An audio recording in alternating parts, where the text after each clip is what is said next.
रूस और यूक्रेन के बीच हो रहे युद्ध के दौरान इस बीच अगर भारत के प्रधानमंत्री रूस जाकर रूसी टैंक पर खड़े होकर फोटो खिंचाएं तो आप क्या समझेंगे? यही ना कि भारत रूस की तरफ है। उसी तरह ईस्ट इंडिया कंपनी स्थापित करने की बात कहकर भारत पर कब्जा कर लेने वाले ब्रिटेन के प्रधानमंत्री ने भारत आकर भारत की डिमोलिशन वाली अंदरूनी समस्या के बीच जेसीबी पर फोटो खिंचवाई। तो भारत का दूसरा पक्ष यही समझा कि दूसरे देश का प्रधानमंत्री भारत की अंदरूनी समस्या में दूसरी तरफ खड़ा होकर लड़ाई लगवा रहा है। और इसी पर ब्रिटेन की संसद में सवाल खड़े हो गए हैं।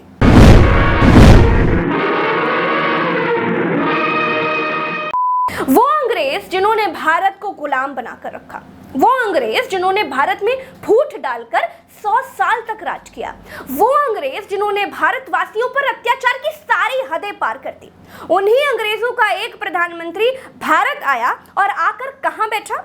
बुलडोजर पर। क्यों बैठा? क्योंकि उसे मालूम था कि भारत में राजनीतिक कारणों से एक वर्ग विशेष के घरों पर बुलडोजर चलाया जा रहा है। बांटना और राज करना, लोगों में लड़ाई लगवाना अंग्रेजों के खून में था। एक अंग्रेज प्रधानमंत्री भारत के जख्मों पर नमक छिड़ककर चला गया। भारत की किसी विधानसभा और संसद ने आवाज नहीं उठाई। भारत में 572 अंग्रेजी कंपनियां चलती हैं। पीटर के शोरूम में भी जाकर फोटो खिंचवाई जा सकती थी। भारत में किसी के मुंह में जबान नहीं थी, ना सही, लेकिन ब्रिटेन की महिला सांसदों ने अपने प्रधानमंत्री से पूछा है कि जब भारत में रामनवमी और हनुमान जयंती के मौके पर भारत देश के कई हिस्सों में सांप्रदायिक हिंसा हुई थी, जिसके बाद कई मुस्लिम आरोपियों के घर और दुकानों को जेसीबी से तोड़ दिया गया। प्रशासन का कहना था कि केवल अवैध निर्माणों को तोड़ा गया है, लेकिन बीजेपी के कई नेताओं के बयान ये कहते हैं कि ये बदले की भावना से कार्रवाई हुई थी। तो फिर ब्रिटेन के प्रधानमंत्री बोरिस जॉनसन ने गुजरात के वडोदरा जाकर उसी बीच जेसीबी पर चढ़कर फोटो क्यों खिंचवाई? We know that during the Prime Minister's visit he was photographed leaning out of a digger in a JCB factory, and just days before the BJP used JCB diggers to bulldoze Muslim shops and homes and the gate of a mosque in New Delhi. Local governments in a number of other Indian states have also carried out similar demolitions. So I ask again, did the Prime Minister raise this with Modi? If not, why not? And does the Minister accept that the Prime Minister's visit to India has helped to legitimise the actions of Modi's far-right government? We condemn any instance of discrimination. Thank you. Britain की विपक्षी labour party की सांसद नादिया विटोम ने अपने प्रधानमंत्री से पूछा कि क्या बोरिस जॉनसन भारत में लोगों के घरों पर चले बुलडोजरों का समर्थन करते हैं। ब्रिटिश सांसद ने आगे पूछा कि क्या ब्रिटिश पीएम का यह दौरा भारत में मुस्लिमों के ऊपर हो रहे हमलों को जायज ठहराने के लिए था। इसी पर ब्रिटिश संसद ने कहा कि हम किसी भी तरह के भेदभाव की निंदा करते हैं। मात्र 25 साल की नादिया ब्रिटेन की सबसे कम उम्र की सांसद है।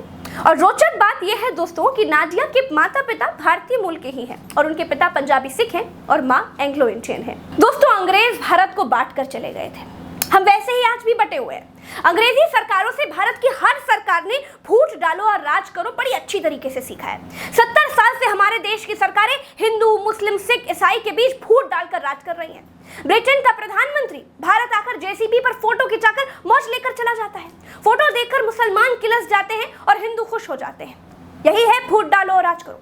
राजनीति शास्त्र के छात्र इस बहुत महीन मैसेज से राजनीति का बहुत बड़ा पाठ पढ़ सकते हैं। बुलडोजर समस्या का समाधान नहीं है। भारत में 99% लोगों के घर नक्शे से नहीं बने हैं। हम वो देश हैं जिसने युद्धों के समय एक टाइम की रोटी खाई है। हम वो देश हैं जो 100 साल तक गुलाम रहे हैं।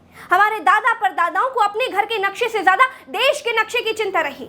हम ऐसे ऋषि मुनियों के सभ्यताओं से आते हैं जो वन विभाग की जमीन पर ही अपनी कुटिया बनाते थे। किसी मुनि की कुटिया का नक्शा पास नहीं होता था। हम जन्मजात विकसित नहीं थे। हम ऋषि मुनियों और राजाओं के काल से निकले तो अंग्रेजों के चंगुल में फंस गए।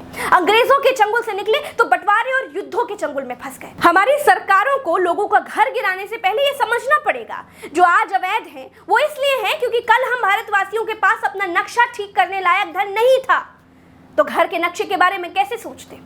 बलिया में दादा परदादाओं के बनाए घर को गिराने गए सरकारी कर्मचारियों को बीजेपी के विधायक केतकी सिंह ने जो रेल बनाया है ना, वो बिल्कुल तारीफ के लायक है। मैं बीजेपी विधायक की तारीफ करती हूँ कि वो न्याय के साथ खड़ी है। उस कुर्सी का मान सम्मान देकर आपसे बात करते हैं। मैंने आपको एक छोटी सी बात कही, आपने उसका सम्मान क्यों नहीं रखा? सम्मान ये रखा क्या बुलडोजर लेकर चले आए? ये सम्मान रखनी है। अगर ये सम्मान तो फिर यही सम्मान तो मेरे लोग आपको लौटाएंगे। फिर इसी भाषा में, क्योंकि आपके पास था बुलडोजर की ताकत, आप लेकर चले आए, हमारे पास समतोल की ताकत। तो ये घर, आप ये बताइए कि घर गिरा देते तभी, तब तो फिर पूछना ही नहीं, तब तो मैं खुद ही आग लगा देती पूरे तहसील में। तो पूरा आपने उस पे बुलडोजर चला दिया और अभी भी आपने मेरा सम्मान रखा है। 3-4 पीढ़ियों से कोई किसी घर में रह रहा है और आप मुंह उठाकर जमीन को सरकारी बताकर उसका घर कैसे गिरा सकते हैं? 3-4 पीढ़ियों का मतलब समझ रहे हैं आप? करीब 150 साल से सरकारें सो रही थी क्या? तब तो अंग्रेजों का शासन था, तब तो भारत में कानून भी नहीं बना था, तब के बने घर कैसे तोड़े जा सकते हैं?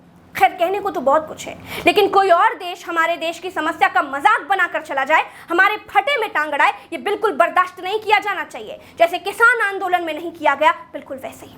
दोस्तों, इस वीडियो में इतना ही।